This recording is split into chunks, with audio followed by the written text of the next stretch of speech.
Just want to say greetings from sunny Florida. We came last week with my family for a little bit of R&R. We'll be here for a couple more days, and then we hope to return to Circleville and be with you all. I do want to tell you that it's sunny and 80 degrees right now as I'm filming this video in the morning. And not to rub it into your face or anything, because I would never do that. Okay, maybe a little bit, but that's not the real reason I'm talking about it being sunny here, because it's probably most likely, looking at the weather report, cloudy there or rainy there in Circleville.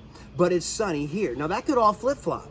It could be rainy here and sunny there. My point is very simple. Behind every rainstorm, behind every cloudy day is the sun that is still shining. And guess what? The clouds and the storms dissipate to give way to sunny days. I've yet to see a storm that wasn't followed by some sunny days.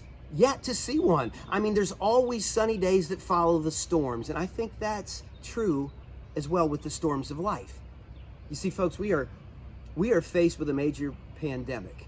It's not just a Circleville thing. It's not just a Columbus area thing. It's not just a state thing. It's not just the United States of America thing. It's a world thing, and we're in this together. So I think we need to make the best of this.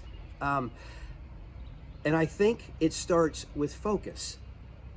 Getting your focus off of the storm that's raging all around onto the one who can walk on water in the middle of the storm, on the one who can comfort you in the middle of the storm, on the one who can encourage you in the middle of the storm, on the one who can help you in the middle of the storm. Again, all the storms of life are followed by sunny days, especially when we get our focus on the one who brings about the sunshine, right? So I just want you to know that for days and days and days now, I have been praying for you constantly, you and your families and those that are close to you, and for our Heritage family and those in our community. I have been praying hard for every one of you that are watching this video right now. And I will continue to pray hard. But I want to share a passage of scripture that you probably have already seen on social media, but God has been speaking to me about. It's Psalm 91. And it says this, and I'm going to pick it up in verse 2. I will say of the Lord, He is my refuge and my fortress, my God in whom I trust. That's huge. Surely He will save you from the fowler's snare and from the deadly pestilence. He will cover you with His feathers, and under His wings you will find refuge. His faithfulness will be your shield. You will not fear the terror of night, nor the arrow that flies by day, nor the pestilence that stalks in the darkness, nor the plague that destroys at midday. If you say, the Lord is my refuge, and you make the Most High your dwelling, no harm will overtake you. No disaster will come near your tent or your house. For He will command His angels concerning you to guard you in all your ways. They will lift you up in their hands, and you will not strike your foot against a stone. As I read that, there was so much that came out of that passage. And I just want to share a few thoughts with you. Number one, the psalmist was all about faith in the middle of the storm. Matter of fact, his faith trumped his fear. Now, fear is a real thing. We all face fear. We all are fearful of different things in times like this, right? But it was faith that helped keep fear under control. You see, fear should never trump faith. Faith should always trump fear.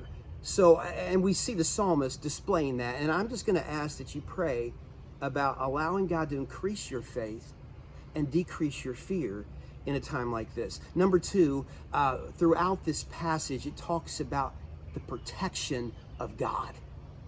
I'm here to tell you, I've been praying that for you, for your family, for your friends. Protection. Verse 4 says, His feathers will cover you. His wings will be your refuge. It's this image of a mother bird in the nest over her babies. Her wings are covering them from all the dangers of the world. And I'm here to tell you, that's the kind of protection I'm praying for you and for your families. But third, I'm praying this, provisions. That's a legit fear in a lot of people's minds. How am I going to make it? if I lose my job, if my income's cut down and I'm on, on